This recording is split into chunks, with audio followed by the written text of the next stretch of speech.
आज छत्रपती शाहू महाराजांच्या जयंतीच्या निमित्ताने कृष्णा खोऱ्यातील 13 दुष्काळीग्रस्त तालुक्यातल्या सर्व शेतकऱ्यांसाठीची ही आपली 34वी पाणी परिषद आहे. आणि या पाणी परिषदेचे जनक पद्मभूषण क्रांतीवीर नागराजांना नाईकवाडी आणि सांगोला तालुक्याचं दैवत भाई गणपतरावजी देशमुख साहेबांच्या पुण्यस्मृतीस विनम्र अभिवादन करतो.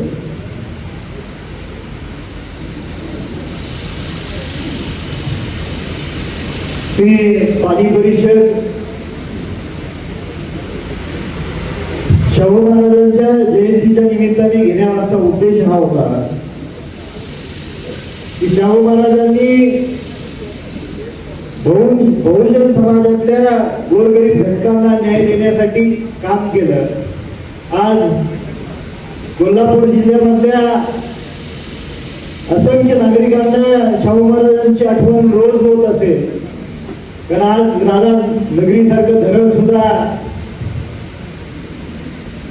कोरडं पडलेलं आहे आणि त्या काळामध्ये पाण्याचं व्यवस्थापन गोरगरीब घटकातल्या कष्टकरी वर्गातल्या मुला मुलींना शिक्षण देण्याचं काम आणि सामाजिक समतोल न्याय देण्याचं काम शाहू महाराजांनी केलं होतं. आणि त्यांच्या स्मरणात अण्णांनी आणि आबासाहेबांनी ही पाणी परिषद शाहू महाराजांच्या जयंतीच्या निमित्ताने चालू केली. अण्णा आज जरी अण्णा आणि आबासाहेब जरी नसतील आणि ही 34वी पाणी परिषद होत असताना त्याच्या अगोदर एक नागरिकता पाणी परिषद झाली होती. क्रांतिसिंह नाना पाटलांच्या अध्यक्षतेखाली स्वर्गीय आबासाहेबांनी नागरिकता ही पाणी परिषद भरवली होती. आणि त्यावेळेस कृष्णा खोऱ्यातलं पाणी हे 5-6 वेळा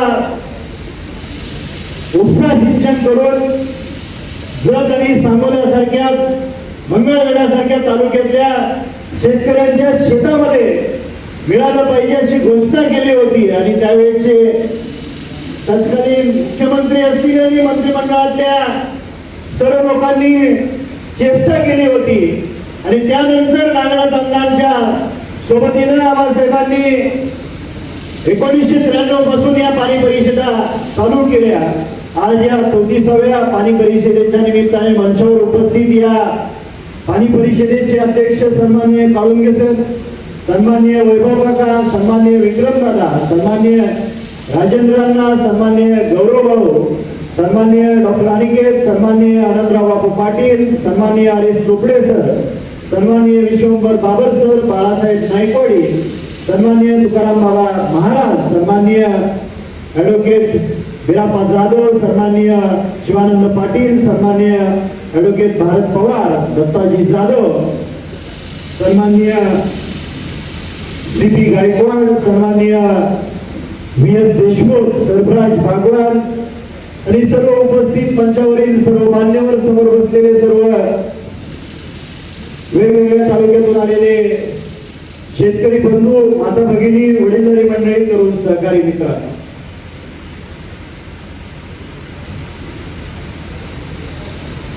मागच्या 1.5 वर्षाच्या कार्यकाळामध्ये मी लोकप्रतिनिधी म्हणून निवडून आल्यानंतर मागच्या 3-4 अधिवेशनामध्ये जे काही सांगोला तालुक्यातल्या ज्या काही योजना आहेत, मग ती राजवाडीची असेल, नीरा देवधर असेल, टेंबू म्हैसाळ असेल किंवा सांगोला उपसा सिंचन योजना असेल, काका आबासाहेब हयात असेपर्यंत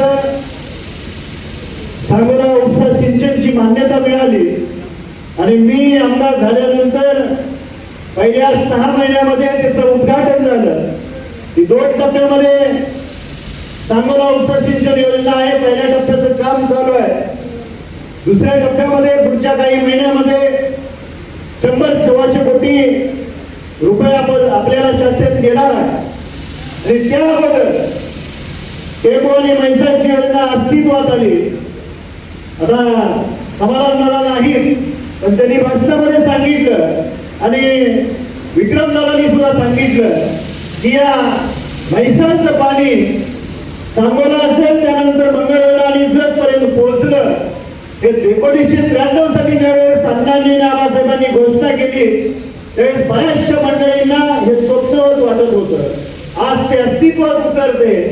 हा पूर्ण विजय याचं सर्व श्रेय मला वाटतं अण्णांच्या आणि आबासाहेबांच्या खांद्याला खांदा लावून तुम्ही सर्वांनी वेळोवेळी पाणी परिषदेच्या माध्यमातून सरकारकडे रेटा लावला, हे त्याचं यश आहे. आज मीरा देवधरचं पाणी आमच्या तालुक्यात येते. आता नंबर 4 आणि 5 ला यावर्षी पाणी मिळू शकलं नाही. त्याचं कारण आहे धरणाचं पाणी पिण्याच्या पाण्यासाठी आरक्षित करावं लागलं. पण हे 8 महिने पाणी आहे सांगोला तालुक्यातल्या फटा नंबर आणि 4 आणि 5 साठी. पण आज असं आपण या पाणी परिषदेच्या माध्यमातून सरकारकडे ठराव मागूया की पुढच्या काही महिन्यांमध्ये हे 8 माही पाणी आपण 12 माही पाणी करून दाखवूया.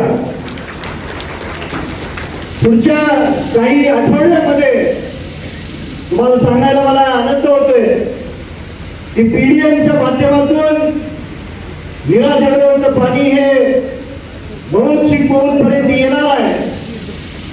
त्याचा सर्वे पुढच्या काही आठवड्यामध्ये पूर्ण होईल.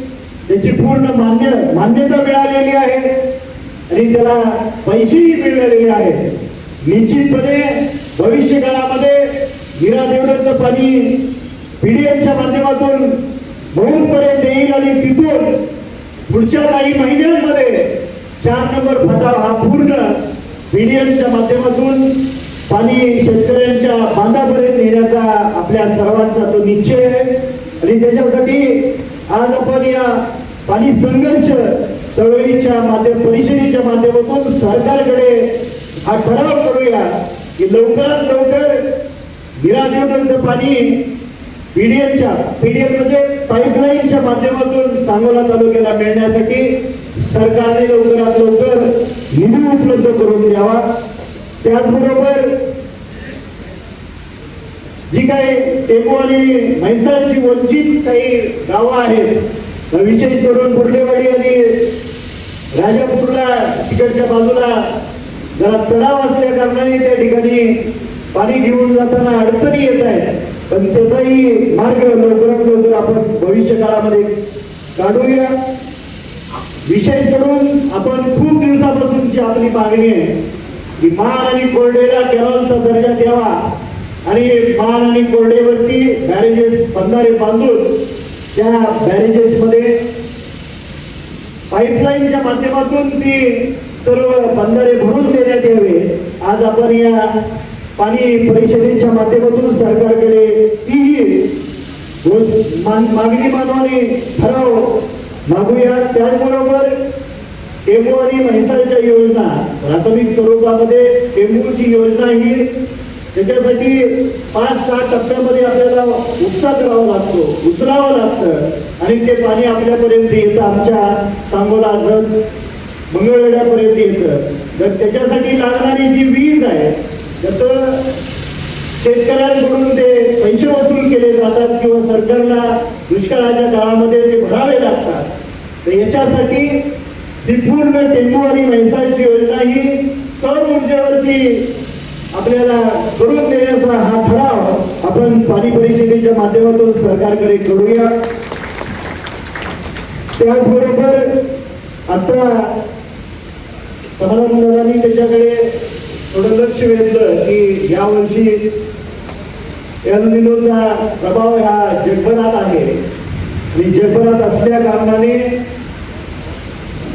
कोल्हापूर जिल्ह्यातली जी काही धरणं आहे त्याचा अभ्यास करण्यात आला आणि त्या धरणाचा अभ्यास केल्यानंतर यावर्षीचा उन्हाळा खूप तीव्र होता, तुम्हा सर्वांना जाणवला असेल.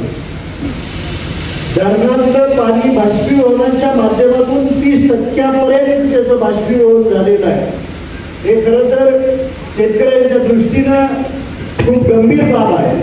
तर भविष्य काळामध्ये जी काही येऊ घातलेली परिस्थिती आहे त्या परिस्थितीला तोंड देण्यासाठी शेतकऱ्यांनी अभ्यास करून भविष्य काळामध्ये वेगवेगळी पिकं घेणं गरजेचं आहे आणि त्या पद्धतीनं आपण ती पिकं घ्याल अशी विनंती करतो. खूप चांगल्या पद्धतीनं आपण ही 34वी पाणी परिषद घेत असताना आपण सर्वजण मोठ्या संख्येने या ठिकाणी उपस्थित राहिला त्याबद्दल तुम्हाला सर्वांचं मनापासून अंतःकरणपूर्वक आभार मानतो आणि थांबतो. जय हिंद.